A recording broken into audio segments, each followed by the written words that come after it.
ওকে, আজকে আমরা কোথায় এসেছি দেখতো?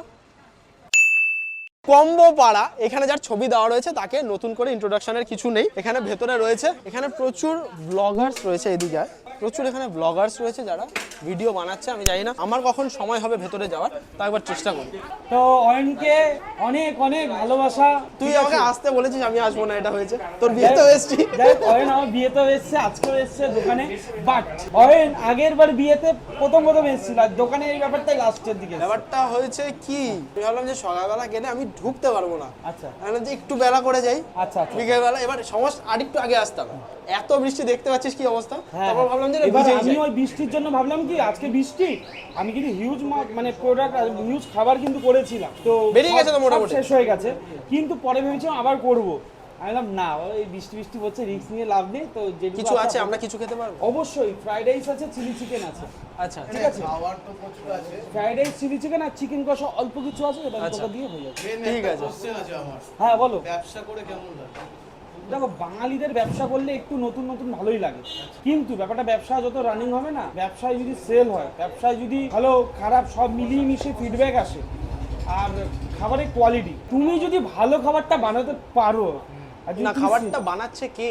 আমার শ্বশুর শাশুড়ি, আমি থাকি, নীতিশা আছে, মানে সবাই খাবারের মধ্যে। আমার বড় শালি আছে, সবাই মিলে খাবার দাওয়া শুধু বানানো চলছে। কোথায়? এখানে পেছনে? না না না, আমাদের শ্বশুর ভাই। ও আচ্ছা, ব্লগার। দেখো এখানে শুধু আজকে যাই হোক, ছড়াছড়ি। অর্পণকে থ্যাংক ইউ, ভাই হয়েছে অনেক অনেক। অর্পণ না, অয়ন। দেখ অয়নকে অনেক অনেক থ্যাঙ্কস, ও সেই গড়িয়া থেকে এসছে। কি আর রয়েছে? চিলি চিকেনটা মোটামুটি এইরকম একটা সব পিস, কিন্তু কি দাম আমাদের কি রেখেছিস? 50 টাকা থেকে শুরু। আচ্ছা। একদম 50 রুপিস থেকে শুরু। এই যে দেখতে পাচ্ছ chilli chicken fried rice 50 rupees, ঠিক আছে। 60 টাকার আছে, 140, 100। আমার তো পোলাও মাটনটা খাওয়ার কথা। পোলাওটা অসাধারণ আজকে হয়েছে, সব লোকেরা বলেছে। আচ্ছা। ঠিক আছে, নিজের ভান্ডা নিজেই ফোটাচ্ছি, নিজের আচ্ছা, গর্ব নিজেই করছি। পোলাওয়ের যে কোয়ান্টিটি মোটামুটি আজকে হয়েছিল কত, 15-16 কেজি হয়েছে। আচ্ছা। আর ফ্রাইড রাইস না না, আমি সেটা বলিনি, আমি বলছি এই কোয়ান্টিটিটা যেটা দিচ্ছে এটার দাম কত? এটা 750 ফয়েল যাচ্ছে। আচ্ছা। এটা মোটামুটি 100 টাকা, 120 টাকা ফুল পোলাবে এরকম যাচ্ছে। আচ্ছা। মানে একজন খেয়েও থাকে হিসাব মতো। ঠিক ঠিক আছে, আমি তোর সাথে আবার পরে কথা বলবো, কারণ প্রচুর মানুষ কথা বলছে। আমাকে ফ্রাইড রাইস, চিলি চিকেন যা যা রয়েছে দে তো ভাই। ঠিক আছে, দিচ্ছি। কেমন আছো?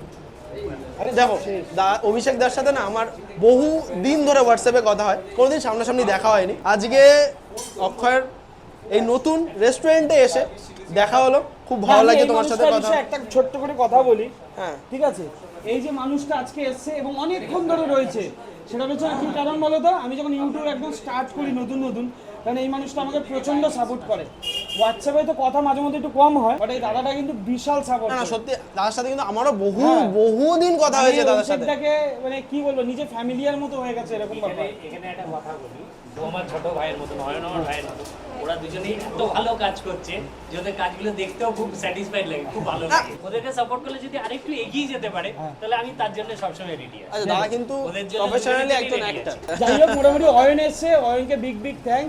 অভিষেক দাকে বিগ থ্যাঙ্ক। অভিষেক দা খাওয়া হয়ে গেছে, অয়ন খাবে। কেমন লাগলো তোমার ফিডব্যাক দাও, একদম রিয়েল। খুব সুন্দর খাবার, এত সুন্দর কোয়ালিটি খাবার, কোথাও মনে হচ্ছে না রেস্টুরেন্টে বা হোটেলে খাচ্ছি, মনে হচ্ছে ঘরের খাবার খাচ্ছি, নিজের মায়ের হাতে রান্না মনে হচ্ছে। বাহ, থ্যাংক ইউ ভালো সো খাবার মাচ। বাইরে কখনো কোথাও পাইনি। Thank you so much. এটাই হলো পাওনা, এটাই পাওনা। হ্যাঁ, রান্না শ্বশুর শাশুড়ি আমার ওয়াইফ। আচ্ছা, আমি এখানে আরো একজন আছে ভাই, যার সাথে আমার পরিচয়। এই যে বাংলার কাজ সৈকত, ও এখন কম্বো পাড়া স্টাফ, আমিও স্টাফ, দুজনেই স্টাফ। সৈকতকে শুধু ইউটিউবের থ্রু দিয়ে না, আমরা অ্যাজ এ ফ্রেন্ডশিপ হিসেবে আমরা মিশেছি। আমরা বহুদিন ধরে ওর বাড়িতে আমার যাওয়া হয়েছে। আমার সিটিং অ্যারেঞ্জমেন্ট এখানে দেখতে পাচ্ছ, এই ভেতরেও কেমন লাগছে? জায়গা ঠাগা রয়েছে, বাইরেও রয়েছে। আমরা না এখানে বসে খাবো, বুঝলি তো? ভেতরের যে ঘরটা সেখানে বসে পড়েছি, বাইরে প্রচুর মানুষজন কথাবার্তা বলছে, আমরা খাই। আর একদিন অক্ষয় ফিডব্যাক দিয়ে এসছে, আজকে আমি দেই। বাহ, দেখো দাম, মেনু কার্ড আমি অ্যাটাচ করে দিচ্ছি, দেখে নিও। আমি আপাতত টেস্ট করি। এখানে যা দেখতে পাচ্ছি 1, 2, 3, 4 পিস চিকেন দিয়েছে আর কি।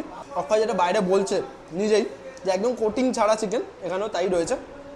এই দেখো, খেয়ে দেখা যাক। দেখো এটার কি বলবো, অক্ষয় আমাকে ইনভাইট করেছে, বলেছে আসতে, আর আমি আসবো না, এটা তো হতে পারে না। আমার লিটারালি খুব ভালো লাগছে, আর আমার খুব ইচ্ছা ছিল পোলাও মাটনটা খাওয়ার। পরে একদিন এসে তো আমি জমিয়ে খেয়ে যাবোই। আজকে ফ্রাইড রাইস খেয়ে শান্ত হচ্ছি। বাদ বাকি পরে আসছি। বাইরে ব্লগাররা অক্ষয়কে এরকম করে ঘিরে ধরেছে, আর এখানে আমি বৌদি তুমি কি ক্যামেরার সামনে কমফোর্টেবল তো? চাপ নেই তো কোনো? বলো কেমন আছো? ভালো আছি। আচ্ছা তোমার হাতে তুমি আজ কোন রান্নাটা তুমি করেছো? পোলাও, তারপর হচ্ছে ওটা বলে চিলি চিকেন। আচ্ছা ভালো আছে চিকেন, আমি ওটাই ভাবছিলাম যে আমি যেটা করেছি। আচ্ছা তারপর সব মা বাবা দিদি এরা মিলে করেছে। আচ্ছা আচ্ছা আচ্ছা এই দুটো আমি করেছি। আচ্ছা হ্যাঁ। সব শেষ এই দেখো এইটুকু রয়েছে আর এখানে এইটুকু রয়েছে, বাকি পুরো শেষ। ঠিক আছে আমরা খেয়ে নিচ্ছি বস। তো যাই হোক আজকে এখান থেকে ভিডিওটা এন্ড করছি। যদি ভালো লেগে থাকে লাইক শেয়ার সাবস্ক্রাইব করো, আর যারা যারা এখনো অবধি কম্বো পাড়ার ব্যাপারে জানো না তাড়াতাড়ি যাও, লোকেশন ডেসক্রিপশন বক্সে থাকবে, একদম আমাদের যে মধ্যমগ্রাম স্টেশন রয়েছে তার খুব কাছে এসে এইখানে বসে খাওয়া দাওয়া করে আমাকে অবশ্যই জানিও তোমাদের কেমন লাগলো, আর অবশ্যই অক্ষয়কে তো জানিয়ে যেওই। ঠিক আছে।